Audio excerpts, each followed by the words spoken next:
Hi, good evening, wee lads and lasses. My name is Mr. Dunlap. I'm a teacher at the high school. I teach engineering.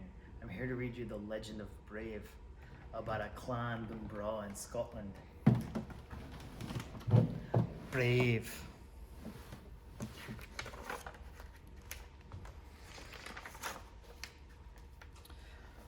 Long ago in the Scottish Highlands, there was a kingdom called Dunbra. The land was ruled by King Fergus and Queen Eleanor. Their sons, the triplet princes, were the trio of mischief makers. And there was Merda, the princess of Dunbra. Every day, Queen Eleanor spent hour after hour teaching Merda how a princess should behave, but Merda refused to listen. Sometimes the queen wondered how she would ever get through to her daughter. Merda dreaded her mother's lessons. She preferred riding her horse Angus and practicing with her bows and arrows. Merda was a skilled archer and rarely missed a shot. One day, Queen Eleanor told her daughter it was time to follow family tradition and invite suitors from 3 Highland clans to compete for the princess's hand in marriage. But Merda wasn't ready to marry. Queen Eleanor told her legend about an ancient prince who refused to follow the traditions of his kingdom. He had split from the 3 brothers, and their kingdom had fallen. Legends are lessons, said the queen. Merda was not convinced. But the clans were already on their way. A few days later, the royal family received them in the castle's great hall. Lords Macintosh, McGruff, and Dingwall stepped forward to present their firstborn sons, the suitors who would compete for the princess's hand in the Highland Games. Young Macintosh was the first suitor. With his own sword, he vanquished 1,000 foes. His father, Lord Macintosh, bragged. The next suitor was Lord McGruff. With his bare hands, he vanquished 2,000 foes. His father, Lord McGruff, boasted. And wee Dingwall was last, vanquished 10,000 foes single-handedly. His father, Lord Dingwall, bluffed. Queen Eleanor outlined the rules of the Highland Games. Only the firstborn descendant of each of the clan leaders could compete for the hand of the princess. The princess herself would choose the challenge. Merda's eyes lit up. Firstborn, she thought. Suddenly she had an idea.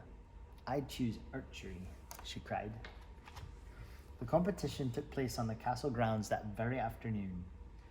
Young McGruff almost missed the target altogether. Young Macintosh's shot was better, but his attitude was not. And wee Dingwall, the worst archer of them all, but somehow he hit the bullseye. Then Merda appeared on the field. The firstborn descendant of Clan Dunbra, she declared, and I'll be shooting from my own hand. I forbid it, Queen Eleanor cried, but Merda ignored her mother and took aim. 1, 2, 3 arrows took flight and hit all 3 bullseyes. Merda was thrilled until a furious Queen Eleanor dragged her back to the castle. You embarrassed them, the queen shouted at Merda when they were alone. You embarrassed me. I'll never be like you, Merda cried angrily. She slashed the family tapestry with a sword, splitting the images of her and her mother. Merda ran out of the castle sobbing. She jumped on her horse and raced into the forest. Tiny blue lights appeared, forming a trail. They seemed to beckon Merda deeper into the forest. The blue lights were will-o-wisps, known for leading people either to treasure or to doom. Merda followed the wisps to a small cottage where an old woman lived. Believing the woman was a witch, Merda asked her for a spell to change her mother. Long ago, I met a prince, the witch told Merda. The prince had given the witch a ring engraved with 2 axes in exchange for a spell to give him the strength of 10 men. The witch set to work making the spell. When she was done, she pulled the cake from her cauldron and gave it to Merda. Clearly, the witch was finished, for Merda soon found herself heading for home. At the castle, Eleanor was happy and relieved to see Merda, but the lord still expected an answer. Whom would the princess marry? Merda handed her mother the cake. I made it, she fibbed. For you. After one bite of cake, the queen set down her fork. She suggested they go and settle things with the lords. But soon the queen began to feel ill. Was the spell taking effect? Dodging King Fergus and the lords, Merida led her mother up to her room. Queen Eleanor went straight to bed. After a few minutes, a giant bear rose from the sheets. The queen had been transformed.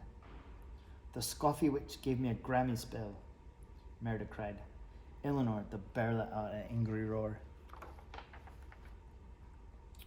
Downstairs, King Fergus heard the bear roar. Long ago, an evil bear called Mordew had eaten one of the king's legs. Ever since, the king had hunted down every bear he'd come across, and now there was a bear in his castle. King Fergus quickly gathered the clans for a hunt. Merida knew she had to find the witch so she could undo the spell. She asked her brothers to distract the king so she and her mother could slip out of the castle. The triplets used a chicken to cast the shadow of a bear on the wall. When the king saw it, he took off after the bear, leading the hunting party in the wrong direction. Merida and her mother quickly headed for the woods. Merida led her mother to the witch's cottage. The witch was gone, but she had left a message in her cauldron. "Fate to be changed. Look inside. Mend the bond, torn by pride." Suddenly, a white cloud filled the air. When it cleared, the cottage was gone. The desperate pair could find nothing to undo the spell. The next morning, Eleanor picked some berries for breakfast and sat down to her queenly meal.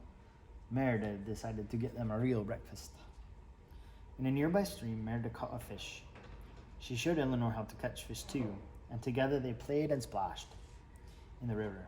For the first time in a long time, mother and daughter enjoyed each other's company. But late afternoon, Merida and Eleanor had spotted a trail of wisps and followed it through the fog to the ruins of an ancient castle, where Merida noticed the symbol of crossed and carved axes into the stone. As they looked around the ruins, Merida rumbled through the castle's throne room.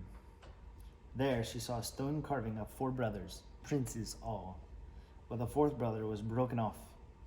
It was just like the mother's legend. "Split," Merida whispered, "like the tapestry." Merida noticed deep claw marks throughout the room.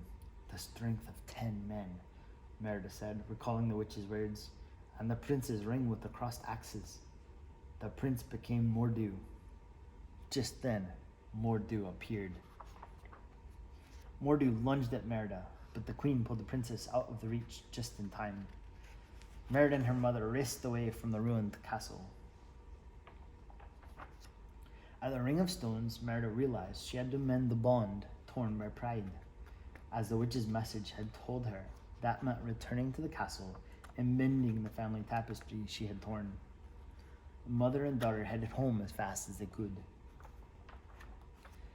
Merida sneaked her mother into the great hall. The clans were brawling over Merida.